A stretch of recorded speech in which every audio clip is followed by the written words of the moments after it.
ક્યારે વિચાર આવ્યો છે કે આપણા પગ નીચે આ જમીનની સપાટીની પેલે પાર ખરેખર શું છુપાયેલું છે? જુઓ, એ ફક્ત માટી અને પથ્થર નથી, પણ એક આખી જીવંત ધબકતી દુનિયા છે. તો ચાલો આજે આ દુનિયામાં એક ડૂબકી મારીએ અને આપણા ગ્રહના છેક કેન્દ્રમાં છુપાયેલા રહસ્યોને જાણીએ. તો મૂળ સવાલ એ જ છે નહીં કે આ સપાટીની નીચે હજારો કિલોમીટર ઊંડે શું છે? ચાલો આ સફરમાં આગળ વધીએ અને પૃથ્વીના સૌથી ઊંડા રહસ્યોને સમજીને આ સવાલનો જવાબ શોધી કાઢીએ. આને આપણી આજની સફરનો નકશો સમજી લો. આ ચિત્ર પૃથ્વીના કેન્દ્રથી લઈને છેક એની સપાટી સુધીના બધા જ સ્તરો બતાવે છે. આપણે મુખ્યત્વે બે ભાગ પર ધ્યાન આપીશું. પહેલું, પૃથ્વીના આંતરિક સ્તરો, અને પછી બીજું, એની સપાટી પર જોવા મળતા જાતજાતના ખડકો. ચાલો તો આપણી સફર શરૂ કરીએ. આપણે બહારથી, એટલે કે જ્યાં આપણે ઊભા છીએ ત્યાંથી શરૂ કરીશું અને ધીમે ધીમે પૃથ્વીના છેક ધગધગતા કેન્દ્ર તરફ આગળ વધીશું.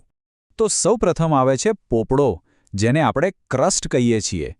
આ પૃથ્વીનો સૌથી બહારનો અને મજાની વાત તો એ છે કે સૌથી પાતળો સ્તર છે.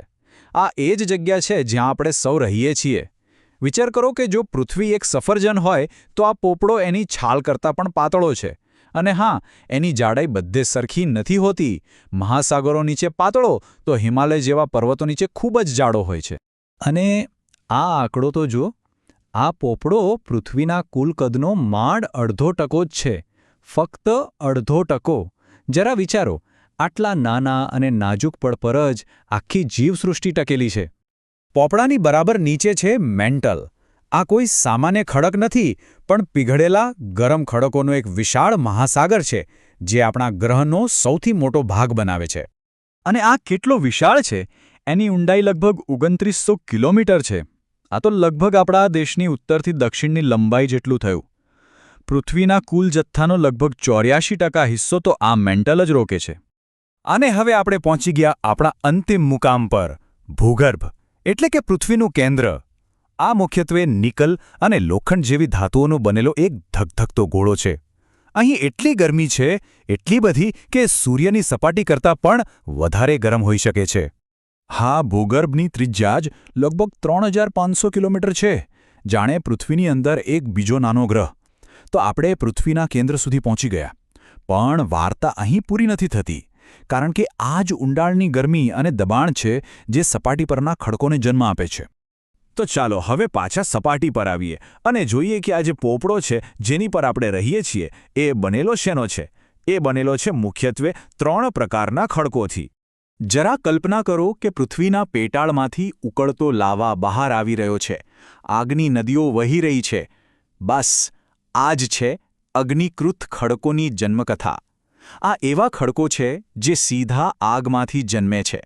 એટલે કે જ્યારે જ્વાળામુખીમાંથી નીકળતો ગરમ પ્રવાહી મેગ્મા ઠંડો પડે અને જામીને નક્કર બની જાય ત્યારે અગ્નિકૃત ખડક બને છે. ગ્રેનાઇટ અને બેસાલ્ટ એના સૌથી સારા ઉદાહરણો છે. બીજા છે જળકૃત ખડક. આમની બનવાની પ્રક્રિયા આગ જેવી ઝડપી નથી, પણ ખૂબ ધીરજ માંગી લે તેવી છે. સમય જતાં પવન અને પાણી જૂના ખડકોના નાના નાના કણોને એકઠા કરે છે. પછી લાખો વર્ષોના દબાણ હેઠળ આ કણો જોડાઈને એક નવા ખડકમાં ફેરવાય છે.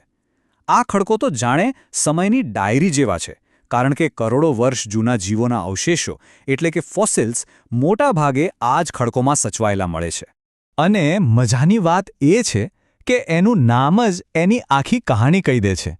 આ નામ લેટિન શબ્દ સેડિમેન્ટમ પરથી આવ્યું છે, જેનો અર્થ થાય છે સ્થિર થવું અથવા નીચે બેસી જવું. અને બસ આ જ રીતે તો એ બને છે. અને હવે ત્રીજા અને છેલ્લા પ્રકારના ખડકો.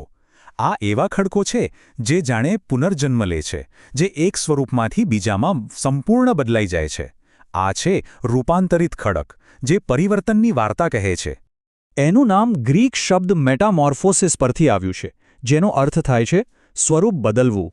જ્યારે અગ્નિકૃત કે જળકૃત ખડકો પર ખૂબ જ વધારે ગરમી અને દબાણ આવે ત્યારે તેમનું આખું બંધારણ જ બદલાઈ જાય છે. અને એનું સૌથી જાણીતું ઉદાહરણ છે આરસપહાણ, એટલે કે માર્બલ, જે ચૂનાના પથ્થર પર દબાણ અને ગરમી આવવાથી બને છે.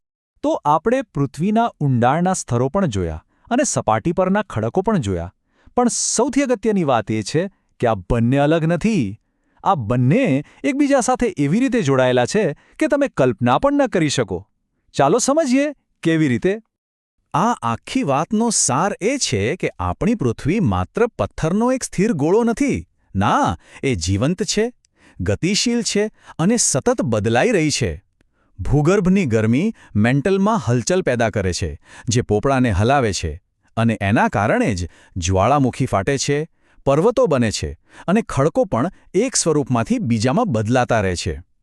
આ આખી પ્રક્રિયાને રોક સાયકલ કહેવાય છે, એક એવું ચક્ર જે ક્યારેય અટકતું નથી. અને આ બધી માહિતી આપણને એક ખૂબ જ મોટા અને રસપ્રદ સવાલ પર લાવીને ઊભા રાખે છે. આ ખડકોના પળ, પૃથ્વીની આંતરિક રચના જે કરોડો વર્ષોથી બદલાઈ રહી છે, તે આપણને આપણા ગ્રહના ભૂતકાળ, એના વર્તમાન અને કદાચ એના ભવિષ્ય વિશે શું કહી શકે છે?